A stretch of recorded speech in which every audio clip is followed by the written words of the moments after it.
Bienvenidos al conversatorio de la Iglesia Adventista del Séptimo Día de la Roca en la ciudad de Guadalupe, Nuevo León. En esta ocasión estamos comentando las lecciones, los temas del segundo trimestre de este año 2024, que nos ha llevado a explorar un tema fascinante para la cristiandad y sobre todo en la experiencia de la fe cristiana, que es la gran controversia, la lucha entre la verdad y el error, entre la luz y las tinieblas, entre Cristo y Satanás. En esta ocasión vamos a estudiar la semana número 6, que tiene que ver con los dos testigos. Y en esta ocasión tenemos invitados especiales a quienes tengo el privilegio de dar la bienvenida. Bienvenido, hermano Abraham. Gracias, pastor. Un gusto estar aquí. Bienvenida, hermana Keila. Gracias, pastor. Ellos son un matrimonio joven de nuestra iglesia, muy activos, muy entusiastas y muy apreciados, desde los más pequeños hasta los más adultos aquí en esta iglesia. Bien, estimados amigos y hermanos, el tema de hoy nos lleva a Apocalipsis 11, un tema profético, y nos presenta a los dos testigos de Dios.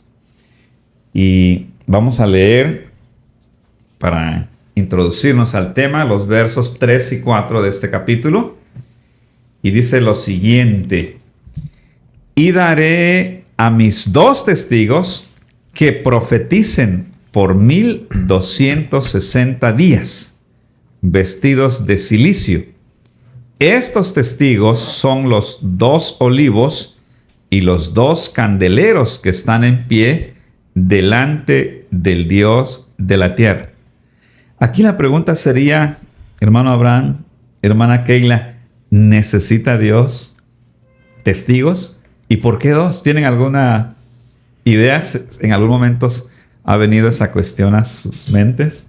Sí, claro, pastor. Bueno, dos testigos, pues como hemos estado estudiando, tanto el Antiguo Testamento como el Nuevo Testamento son excelente. Los testigos. Entonces, el Antiguo y el Nuevo Testamento son dos componentes, ¿verdad? De lo que Así es. El Señor Jesús llamó las Escrituras. Los apóstoles fundaron la iglesia cristiana sobre las Escrituras, ¿verdad? Y bueno, ¿qué diferencias habría entre uno y otro, hermano Abraham? Entre el Antiguo y el Nuevo Testamento. ¿Qué nos aportan? ¿Por qué son tan importantes? Fíjese, pastor, es una muy buena pregunta y conforme vayamos avanzando con la lección vamos a ir ahora sí que estructurando esa respuesta, porque creo que es una respuesta, más bien, no es una sola respuesta, sino es varias respuestas que conforman una gran respuesta. Y como bien lo hemos platicado y lo hemos venido por ahí comentando, Dios necesita de estos dos testigos porque precisamente juegan un papel importante porque representan. En la Biblia es tan hermoso todo lo que descubrimos que son representaciones. La Biblia es el libro, yo creo que más ejemplos, más nos ayuda a motivar nuestro cerebro a trabajar. Y justamente ahí encontramos la representación de los dos testigos. ¿Y qué representan estos dos testigos? Respondiendo a su pregunta, pastor, pues uno es, como bien decía Keila, es el Antiguo y el Nuevo Testamento, que como tuvo bien hace ratito por ahí reafirmarnos esa respuesta, es que uno es el que da la introducción. Anuncia la llegada del Mesías. ¿Y el otro? Es el que anuncia el regreso de ese Mesías que ya vino. Y el cumplimiento y su regreso, ¿verdad? Así es. Entonces, uno es anuncio, el otro es realidad. Uno es promesa, el otro es cumplimiento. Interesante. Ahora, quiero invitarles a que nos ayuden a descubrir algo en los siguientes textos que voy a leer. ¿Y qué tienen en común estos textos? Hay muchos, pero elegimos 4 para reafirmar lo que ya dimos por sentado, de que esos dos testigos son el Antiguo y el Nuevo Testamento. Por ejemplo, el primero es en Mateo 18:16. Dice, mas si no te oyere, toma aún contigo a uno o dos, para que en boca de 2 o 3 testigos conste toda palabra. El segundo texto es de 1 de Timoteo 5:19. Dice, contra un anciano no admitas acusación sino con 2 o 3 testigos. Uno más en Hebreos 10:28. El que viola la ley de Moisés por el testimonio de 2 o 3 testigos muere irremisiblemente. Y uno del Antiguo Testamento, de Deuteronomio 19:15, dice, no se tomará en cuenta un solo testigo contra ninguno en cualquier delito ni en cualquier pecado, en relación con cualquier ofensa cometida. Solo por el testimonio de 2 o 3 testigos se mantendrá la acusación. ¿Qué encontramos en común en estos textos leídos? ¿Vas tú, mi amor? Okay. ¿Cómo se presentan los testigos, no? Que mencionan 2 o 3 testigos. Mínimo sería 2 testigos. 2. Ajá. Parece esto una cuestión jurídica, ¿verdad? Judicial. No se puede sostener, dice, una acusación Sin 2. un argumento, un juicio, con uno solo. Con uno solo. Y ahí vemos la trascendencia de los testigos. Incluso si nos apegamos un poquito al ejemplo aquí terrenal y vemos cómo se desarrolla un juicio no es parcial, es imparcial. Necesita varios factores para poder llegar a una conclusión. Un juicio no es lo que digas, sino lo que muestres, lo que evidencies. Y ahora que tocas el tema del juicio, pues la Biblia presenta también la realidad de un juicio. Y pareciera, hermano Abraham, que quien está en entredicho no solo es el pueblo de Dios, sino el carácter de Dios, que ha sido distorsionado en esta controversia. Exacto. ¿Verdad? Y entonces Dios condescendiendo, ¿verdad?, al nivel de sus criaturas, usa un lenguaje que podamos entender. En este caso, ¿verdad?, el lenguaje de la corte, ¿no?, de un juicio. Y un juicio. Ahora, en el pasaje que leímos de Apocalipsis, también dice que estos 2 testigos son los 2 olivos y los 2 candeleros que están de pie delante del Dios de la tierra. Aquí es importante recordar que, ya que nos estamos adentrando en la profecía apocalíptica, una de las características de la profecía es que usa símbolos. Así es. ¿Por qué razón usa símbolos? Porque un símbolo dice mucho en una sola palabra. Así que, pero para descifrar los símbolos, el lector de la profecía debe conocer lo que ya se dijo anteriormente. Debe estar familiarizado con el Antiguo Testamento. En este caso es un ejemplo, ¿verdad? Porque este pasaje nos lleva a Zacarías 4, donde a Zacarías se le muestra una visión de 2 olivos que proveen de aceite al candelabro que estaba en el lugar santo. Y esto el ángel le revela, ¿verdad?, que el aceite que proveen los olivos representa al Espíritu Santo. ¿Se acuerdan de ese texto? No con fuerza, no con ejército, sino con mi espíritu.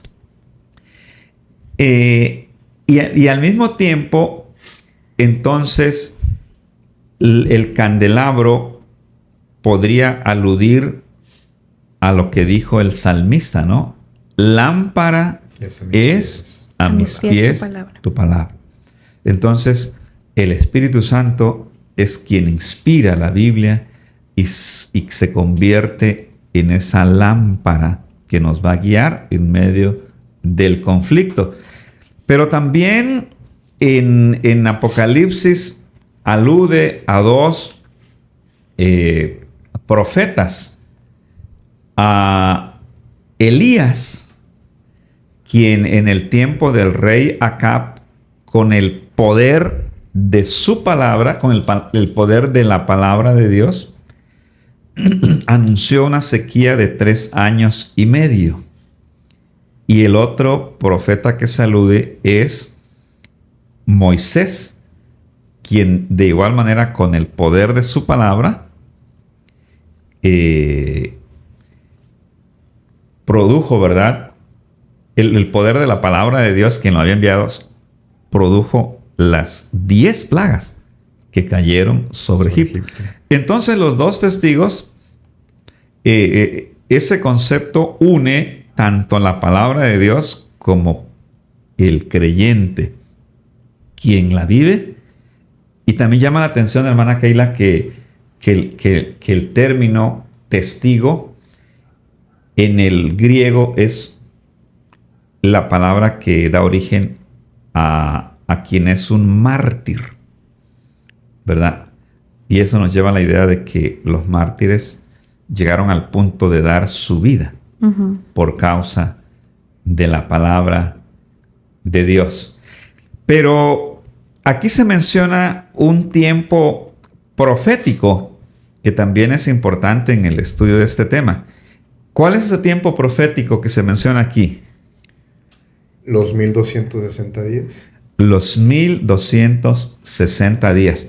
Ahora, durante ese tiempo profético, bueno, se nos pasaba aquí señalar que antes de pasar a ese tiempo, que efectivamente el Señor Jesús en San Juan 5:39, ¿verdad?, afirmó lo que estábamos comentando, ¿verdad? Él dijo: escudriñad las escrituras, porque a vosotros os parece que en ellas tenéis la vida eterna, y ellas son las que dan testimonio. Las que dan testimonio de mí. Así que con las palabras de Jesús reafirmamos, ¿no? Ellas son las que dan testimonio de mí. Ahora, ese periodo de 1260 días se repite de 3 formas en la Escritura. Se repite como 1260 días, pero también en Apocalipsis 12:14 se repite, dice de la siguiente manera: y se le dieron a la mujer las 2 alas de la gran águila para que volase de delante de la serpiente al desierto, a su lugar donde es sustentada por un tiempo y tiempos y la mitad de un tiempo. Así que aparentemente los 1260 días en que predican los 2 testigos vestidos de cilicio, y el tiempo, tiempos y la mitad de un tiempo en que la iglesia huye al desierto por causa de la persecución, son el mismo periodo. Pero hay una tercera forma en que se alude a este mismo periodo profético, y es 42 meses. Dice: también se le dio boca que hablaba grandes cosas y blasfemias, y se le dio autoridad para actuar 42 meses. Si tomamos en cuenta que un mes se puede considerar de 30 días, entonces si multiplicamos 42 por 30, nos lleva exactamente a 1260 días. Y tiempos y medio tiempo podría ser un año, 2 años y medio año. ¿Verdad? Ahora, aquí yo tengo una pregunta para que reflexionemos. ¿Por qué Dios llama nuestra atención a este periodo? Pareciera que Dios dice: no se les vaya a olvidar este tiempo. Lo repite de 3 formas y lo repite 7 veces en la Biblia. ¿Qué pudo haber sucedido en relación con los testigos en ese tiempo? Fíjense que es bien interesante, pastor, esa parte, porque incluso ahí vemos la sabiduría de Dios, porque todo está conectado. Y a mí me encanta ver cómo se va enlazando las cosas con la historia incluso de este mundo. Y justamente esa cantidad de días se transportan, como bien ahora, hace unos segundos usted decía, a años. Y es que hubo una etapa de profunda oscuridad en la cual la iglesia se vio, pues ahora sí, sometida, se vio inducida, porque en ese tiempo y a partir del año 538 38. después de Cristo hasta el 1798, Son exactamente los 1200. Fíjese la exactitud de los tiempos, la exactitud de las matemáticas de Dios. La iglesia, como bien decía, se vio sometida y profundizada en una oscura etapa, una muy oscura etapa de su existencia, donde los decretos de sacerdotes inducidos, prohibían la lectura de la Biblia. Y no solo prohibían, sino se encargaron de literalmente borrar y de hacer a un lado los mandamientos de Dios. Entonces, durante estos 1260 años, que en la Biblia vemos como días, pero son años, la palabra de Dios y sus dos testigos, pues se vieron literalmente ocultos, bajo pilas y pilas de Por eso creaciones. dice que profetizaron vestidos de silicio. De silicio. Y luego dice que también el atrio fue pisoteado por los gentiles, se fue entregado a los gentiles, y la iglesia huye al desierto. Exacto. Porque es perseguida, ¿no? Fíjese qué palabra interesante dijo, pisoteados, y porque eso fue lo que hicieron, o sea, hundieron los mandamientos de Dios entre cantidades exageradas de inventos por parte de los sacerdotes. Sí, en las lecciones anteriores veíamos que desde el siglo cuarto, a finales del siglo cuarto, se escribió la llamada versión de la Biblia Vulgata Latina, pero solamente tenían acceso a ella el clero, y además el latín, pues en los países del Imperio Romano, pues ya muy poco lo sabían, pero además se prohibió la lectura. Si agregamos a eso que la imprenta se inventa hasta 1456, o sea, hasta el siglo V. Entonces las copias se tenían que hacer a mano y tardaban mucho tiempo, era muy costoso. Y precisamente a partir de los valdenses, siglo XIII, empiezan a hacerse esfuerzos por traducir la Biblia a la lengua vernácula, al francés, al inglés. Wycliffe, Tyndale en Inglaterra, y luego viene Martín Lutero en Alemania, y Casiodoro de Reina y Cipriano de Valera en España, ya en el siglo XVII. Entonces tiene mucho sentido lo que estás explicando. Fue un periodo de oscuridad. Y fíjese, pastor, ahorita que dio usted la introducción al tema de los valdenses, a mí me ha sorprendido indagar sobre ellos, ver que a pesar de esa oscuridad en la cual se sometió a la iglesia, ellos eran esa pequeña luz, porque como usted dice, antes todo era transcrito a mano y no existía la energía eléctrica, obviamente, no existía. Ellos se sometían o más bien se guiaban a sus actividades, incluso cuando caía el sol, a pura vela. Empezaban a escribir todo. Ellos copiaban. Copiaban todo. Y no solo eso, pastor. Ellos literalmente, como estaba prohibido, mandaban a sus jóvenes, que saben que eran los que podían preparaban, los preparaban, pastor.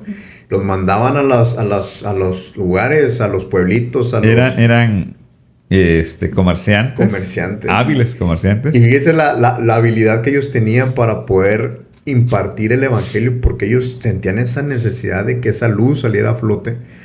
Se camuflajeaban las escrituras en sus vestimentas. Se las llevaban escondidas. Y ya cuando empezaban como que a encontrar gente receptiva, ¿no? Sí, gente interesada. Gente receptiva. Campos que fueran a ser útiles, es donde ya sacaban todo su arsenal de escrituras. Entonces, qué importante es el papel de estos valdenses. Y obviamente ellos eran guiados por la... Y eran gente sencilla, el clero los menospreciaba, porque recordemos que la postura de la Iglesia Católica es que la Biblia solamente la puede entender el clero. Claro. Entonces se burlaban de los valdenses, los menospreciaban.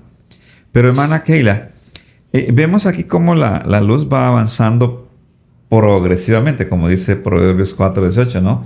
La senda de los justos es como la luz de la aurora, que va en aumento hasta que el día es perfecto. ¿Qué pasa? ¿Cómo podríamos motivar a alguien a estudiar la Biblia? El Apocalipsis, desde sus primeras páginas, dice: bienaventurado el que lee, el que oye y el que guarda. Por ejemplo, en el caso de los valdenses, se dice, hermano Abraham, que hicieron una gran diferencia porque eran gente sabia, gente santa y gente próspera, ¿verdad? Como resultado del estudio de la Biblia. Pero aquí la pregunta es, hermana Keila, ¿cómo podríamos ayudar a alguien que dice, bueno, pero es que a mí me enseñaron de mi casa, mis ancestros, estas creencias, ¿verdad? Y tú me hablas de cosas nuevas, así que yo no puedo cambiar. A la luz de esta experiencia, ¿hay posibilidades de cambio? Claro que sí, pastor. Yo creo que, bueno, ahora en la actualidad estamos con la bendición de tener la palabra de Dios completa y completamente. Exactamente. Y pues leerlas, hacer la oración para que el Espíritu nos pueda ayudar a entender, porque yo entiendo que a mucha gente se le hace difícil, sobre todo el libro de Apocalipsis que estamos leyendo. Las personas, muchas no, se les dificulta el pensar que es un libro complicado, que es un libro difícil. Entonces hay que comenzar con lo fácil para poder llegar a comprender pues este hermoso libro que nos revela. Hay muchas bendiciones que ganar y consecuencias que evitar. Precisamente ahora vamos a ver un ejemplo de la historia, ¿no? Aquí dice en Apocalipsis 11, 7 al 9, que al final de ese periodo de 1260 días o años, que ya nuestro hermano Abraham mencionó que terminaron en 1798, en el periodo de la Revolución Francesa, dice lo siguiente: cuando hayan acabado su testimonio, está aludiendo casi al final de ese periodo, la bestia que sube del abismo hará guerra contra ellos y los vencerá y los matará. Y sus cadáveres estarán en la plaza de la grande ciudad, que en sentido espiritual se llama Sodoma y Egipto, donde también nuestro Señor fue crucificado, y los de los pueblos, tribus, lenguas y naciones verán sus cadáveres por 3 días y medio y no permitirán que sean sepultados. Símbolos, como dijimos hace rato, hermana Keila. Así es. ¿Qué nos podría estar enseñando este pasaje? Claro, bueno, vamos a comenzar leyendo cómo en el capítulo 11, el apóstol Juan predice lo que fue la apostasía de la Revolución Francesa, que condujo a la incineración de las Biblias y pues al martirio de todas aquellas personas que se aferraban a la palabra de Dios. Y nos habla de esta simbología de Sodoma, de Egipto, de la Correcto. bestia. Entonces ya usted nos ha llamado la atención hacia Francia y su revolución, ¿no? Que duraría 10 años, ¿verdad? 1788, 1789, 1799. Así es. Pero también, hermana, usted menciona que Francia cumple 3 características que menciona esta porción, ¿no? Tiene similitud con Egipto, con Sodoma y con Jerusalén, porque dice donde el Señor fue crucificado. ¿Recuerdan ustedes cuando Moisés y Aarón se presentan delante del faraón? Claro. Y le dicen, Dios nos mandó para que dejes ir a su pueblo, porque su pueblo Israel es su primogénito. ¿Qué responde Faraón? Que él no creía en ese Dios. No lo conozco. No digo. lo conocía. Yo me lo imagino como en un tono burlesco, ¿verdad? La Biblia, Sí, la Biblia no, desafiante, ¿no? la Biblia no nos da tonos de voz, pero nos la imaginamos así, ¿no? Un tono burlesco de que ustedes quiénes son. ¿Quién es Dios? Dice, yo no lo conozco. Entonces esa expresión podríamos decir que es el estigma que habría de distinguir el carácter de Egipto a lo largo de la historia. Una nación atea. Claro. ¿Y cómo se cumple el ateísmo en Francia? ¿Cómo se cumple? Bueno, como lo comentaba, surgió, Juan nos predice sobre esta apostasía. Y la verdad es que el evangelio pues se mantenía viva gracias al testimonio de la palabra de Dios. Pero aquí pues nos habla de la bestia, que es Satanás. Y aquí en Apocalipsis nos dice que ascendió del pozo sin fondo, hizo guerra contra las escrituras, obrando pues a través de sus agentes aquí en la tierra. Terrenales, ¿no? Que en este caso el papado había sido su agente terrenal, después Así de es. usar a Roma imperial, luego usa la Roma papal, pero ahora usa Francia. Aquí menciona un periodo de 3 días y medio. Si aplicamos el principio día por año, entonces aquí serían 3 años y medio. ¿Registra la historia algo sobresaliente? Sí, claro. Bueno, aquí nos registra que el decreto, o sea, comenzó el 23 de noviembre de 1793, que fue el decreto promulgado en París, que abolió pues la religión, y culminó el 17 de junio de 1797, cuando el gobierno francés cumplió el ciclo y eliminó sus restrictivas leyes religiosas. Hay un pensamiento que cita el conflicto de los siglos de un escritor de aquella parte, Sir Walter Scott, en la obra Life of Napoleón Bonaparte, tomo 1, capítulo 17, citado por el conflicto de los siglos, que dice lo siguiente. Dice, el mundo oyó por primera vez a toda una asamblea de hombres nacidos y educados en la civilización que se habían arrogado el derecho de gobernar a una de las más admirables naciones europeas, levantar unánime voz para negar la verdad más solemne para las almas y renunciar de común acuerdo a la fe y a la adoración que se debe tributar a la deidad. Y continúa esta cita diciendo lo siguiente: Francia ha sido la única nación del mundo acerca de la cual consta en forma auténtica que fue una nación erguida en rebelión contra el autor del universo. Muchos blasfemos, muchos infieles hay y seguirá habiéndolos en Inglaterra, Alemania, España y en otras partes. Pero Francia es la única nación en la historia del mundo que por decreto de su asamblea legislativa declaró que no hay Dios, cosa que regocijó a todos los habitantes de la capital, y entre una gran mayoría de otros pueblos cantaron y bailaron hombres y mujeres al aceptar el manifiesto. Sin embargo, bueno, como si Dios dependiera, ¿verdad?, de la decisión de una asamblea. Ellos decretaron no hay Dios. Decretaron lo que fue el culto a la razón. Correcto, La razón. ¿verdad?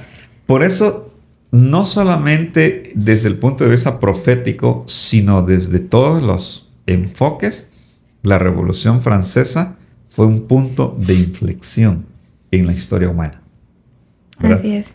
Porque de ahí también nace la democracia, la ilustración, los pensadores franceses fueron leídos posteriormente y nacieron las actuales repúblicas. Sin embargo, bueno, ¿cuál fue la cosecha de Francia al rechazar la Biblia? ¿Le fue bien, hermano Abraham? Para nada, pastor. Yo creo que si nos vamos a la historia universal, vemos cómo Francia se termina por hundirse. Termina por ser una Francia, de ser un país, una nación erguida, fuerte, en teoría avanzados en cuanto a pensamientos, terminan por irse a un colapso económico, colapso espiritual, colapso emocional. ¿Por qué? Porque su gran líder, Napoleón Bonaparte, que ganó cantidades de guerras, que se fue de tope contra la religión, terminó por ser derrotado. Entonces, respondiendo directamente a su pregunta... Y desterrado por su mismo pueblo, ¿no? Exactamente. Entonces, no le fue nada bien a Francia. Y eso nos da un ejemplo claro de lo que sucede cuando queremos jugarle, como dicen ahora en estos tiempos, jugarle al yo puedo, al yo sé, al yo razono. Y parece muchas veces un poco paradójico, pastor. No sé, creo, no un poco, muy paradójico, que muchas veces las personas creen saber o quieren demostrar su sabiduría, y su primera reacción para querer demostrar sabiduría es negar la existencia de un Dios. O sea, muchas veces es tan poco elocuente el decir sé, y como sé, digo que Dios no existe. O a veces pudiera ser que creemos en Dios, pero no lo tomamos en cuenta en nuestras decisiones. También. Es lo mismo. Sí. ¿Verdad? Nos creemos autosuficientes. Ahora, hermana Keila, ¿qué sucedió con la Biblia en esos 3 años y medio? Pues, como lo comentábamos, se desapareció por completo el hecho de cómo... Me llama la atención cómo todas las iglesias de ahí de Francia se hicieron templos de la razón, como lo estábamos comentando, cómo hacían sus y se dioses. dice que salían a las calles para quemar. Para quemar, para incinerar las Biblias, exactamente. Y como pues menciona ahí el apóstol Juan, que menciona Sodoma, Egipto, que pues prácticamente él pone este ejemplo porque sabemos que Sodoma era una ciudad inmoralmente corrompida, y Egipto, pues como lo comentamos ahorita con el faraón, que pues no conocía ese Dios, no creía en Dios, por eso da como ejemplo que fue lo que ocurrió en la Revolución Francesa. Y al rechazar a Jesús, es como si lo hubieran crucificado, ¿no? Como aludiendo a Jerusalén. Así es. Sí. Me llama aquí, nada más para terminar esta parte, como, la escritora Elena de White, como nos comenta que cuando ocurrió esto, cuando Francia se echó a Dios y descartó la Biblia, como agentes satánicos celebraban con gran júbilo que habían logrado ese objetivo. Sí, ya hace rato usted mencionaba, ¿no? Que el dragón, la serpiente antigua, usa agencias terrenales. A lo largo de la historia de la era cristiana, pues usó en primer lugar a la bestia romana, luego al papado, y ahora está usando a Francia, otra bestia, ¿verdad? Que opone a la Biblia. Se dice que en ese periodo se inventó la guillotina, un médico apellidado Guillot, y se calcula que alrededor de 40,000 franceses murieron. Aparte de lo que ya se mencionaba, la inmoralidad, porque se dieron cuenta de algo interesante, de que el ciclo semanal de 7 días seguía recordándole a la sociedad la existencia de Dios, porque el ciclo semanal no tiene relación con ningún fenómeno astronómico, como el año, el día o el mes, sino que la semana de 7 días, la única explicación es la creación. Entonces los franceses inventaron un decadí, es decir, una semana de 10 días. Imagínense trabajar 9 días, pues era llevar al colapso a la nación, como lo decía el hermano Abraham. Y la inmoralidad, ¿verdad? Los que no trabajaban, pues tenían más tiempo para la inmoralidad. Entonces fue un... En este tiempo, ¿cómo quedaron sepultados lo que fueron los 2 testigos? Correcto. Ahora, pero la profecía anuncia ahí está el periodo que usted mencionaba, hermana Keila, 23 de noviembre de 1793, 17 de junio de 1797. Finalmente ellos cambian este decreto y restablecen la libertad de conciencia. Entonces, en los versos 10 al 12 viene un momento que da un vuelco en la historia en cuanto a los dos testigos. Dice lo siguiente: y los moradores de la tierra se regocijarán sobre ellos y se alegrarán y se enviarán regalos unos a otros, porque estos dos profetas habían atormentado a los moradores de la tierra.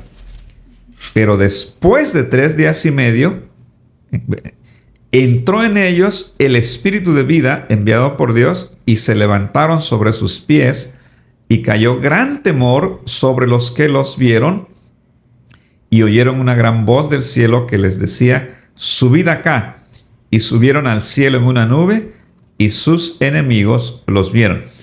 Entonces aquí habla de que a pesar de que se hacen esfuerzos denodados para destruir completamente a los dos testigos, ellos resucitan y ascienden al cielo. Es decir, aquí habla de una exaltación de las Escrituras. ¿Y cómo se cumplió esto? Bueno, aquí se pueden mencionar dos hechos sobresalientes. Por ejemplo, después de 1798, estamos hablando al finales del siglo XVIII y a principios del siglo XIX, se organizan las sociedades misioneras que enviaron a misioneros de la talla de Roberto Moffat, David Livingstone, Hiram Hudson, Guillermo Carey, que hemos escuchado por allí esas grandes historias. Por ejemplo, en 1792 se organizó la Sociedad Misionera Bautista. 1795 la Sociedad Misionera de Londres. 1796 la Sociedad Misionera Escocesa. 1797 la Sociedad Misionera Holandesa. Y 1799 la Sociedad Misionera de la Iglesia. Ya habíamos comentado, ¿verdad?, que en esa época surgen estos grandes misioneros: Guillermo Carey, que trabajó en la India; Roberto Moffat y David Livingstone, que trabajaron en África; y Hudson Taylor, que trabajó en China. Ahora, no solamente hubo un auge en las misiones, sino que a partir de esa etapa hubo un interés en el estudio de la Biblia y surgen las primeras sociedades bíblicas, que, como sabemos, son las encargadas de organizar comités de eruditos para hacer revisiones de las versiones y crear nuevas versiones, y de imprimir la Biblia. En 1804 se organizó la Sociedad Bíblica Británica y Extranjera, y en 1816 se organizó la Sociedad Bíblica Americana. Ahora, hay una anécdota de ese tiempo. Voltaire, el pensador de esa época, que de paso murió en la guillotina también, había dicho que él ya se había cansado de escuchar que 12 hombres habían fundado el cristianismo, y que él iba a demostrar que bastaba uno solo para acabar con el cristianismo. Pero Voltaire murió en 1798, y 20 años después de su muerte, la Sociedad Bíblica de Génova compró su casa. Y más tarde la casa de Voltaire llegaría a ser la sede central de la Sociedad Bíblica Británica y Extranjera. Y en la misma prensa donde se imprimieron folletos contra el cristianismo, esta sociedad imprimió la Biblia. Así que se cumplió lo que dice la profecía, ¿verdad? Estos dos testigos tienen poder para cerrar el cielo, para producir plagas y son indestructibles. Permanecen. ¿Qué podríamos decir ya para ir concluyendo acerca de los beneficios del poder que tiene la Biblia en la vida de aquel que la lee diariamente, que la guarda, que la cree? Pues aquí, pastor, ya podemos ir viendo la introducción a una etapa de victoria. De victoria. Lo vemos en la lección con el título Un Cristo triunfante, y es lo que sucedió. Es lo que después de tantos años, después de tanto sacrificio, se vislumbra la victoria. Se vislumbra por fin la victoria. Esa lucecita que los valdenses en sus esfuerzos por llevar a cabo el ministerio, al fin se cumple la victoria triunfal de nuestro Dios. Que a pesar de que tantas ocasiones y por tantos años se vio opacada o se vio hundida en esa oscuridad, por fin surge ese triunfo. Y como nos dice en el versículo, dice, hubo grandes voces en el cielo que decían, los reinos del mundo han venido a ser de nuestro Señor y de su Cristo, y Él reinará por los siglos de los siglos.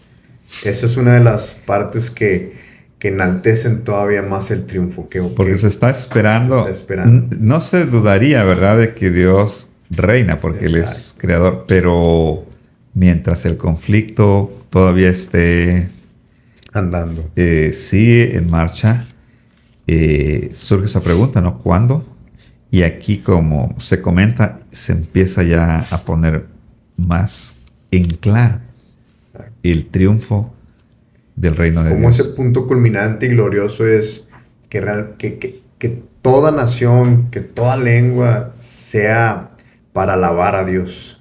Que toda nación, que todo pueblo se enteren de la magnificencia de Dios. Y a mí me sorprende, por ejemplo, ahora viendo de repente videos, como decía Keila hace un momento, que tenemos acceso a la palabra de Dios y tenemos acceso a muchísimas formas. Hace un par de semanas vi un video a mí me encanta la música. Entonces estaba viendo un video de un cuarteto cantando el himno Más allá del sol, pero es un cuarteto coreano. O sea, en coreano estaban ensalzando el nombre de Dios con voces espectaculares. Y es un himno mexicano, ¿no? Exactamente. Entonces, es de tan la hermoso. Iglesia Adventista aquí en México. Mexicano, exacto. Es tan hermoso ver cómo el punto culminante de la victoria triunfal de Dios es precisamente eso, que toda nación conozca y reconozca la presencia del Dios, la presencia del verdadero Dios. Amén. Y hermana Keila, ya en la parte de la conclusión, ¿cómo ha sido su experiencia? ¿Qué cambios ha producido el estudio de la Biblia en su vida? Yo creo que el estar en comunión con Dios, conforme a su palabra, nos ayuda en todos los aspectos de nuestra vida y sobre todo mantener esta esperanza. Que hay una parte aquí que me da mucho la atención, como Juan mira el cielo abierto, mira lo que es el lugar santísimo, el santuario de Dios, el carácter de Dios, y cómo el conflicto sobre el amor y la justicia de Dios nos dice que queda zanjado para siempre, que es un apremiante llamado al final de estos tiempos, para que nosotros podamos pues tener una vida consagrada, una vida piadosa, y que podamos servir a Jesús y sobre todo aceptar la vida eterna que la encontramos a través de su palabra, esa bonita esperanza. Muy bien, pues queremos agradecerles por acompañarnos en esta ocasión en el repaso de este tema, ¿verdad? Y queremos despedirnos diciéndoles a nuestros amigos y hermanos que Dios te bendiga y te guarde, que Dios haga resplandecer su rostro sobre ti y tenga de ti misericordia. Que el Señor alce sobre ti su rostro y ponga en ti la paz.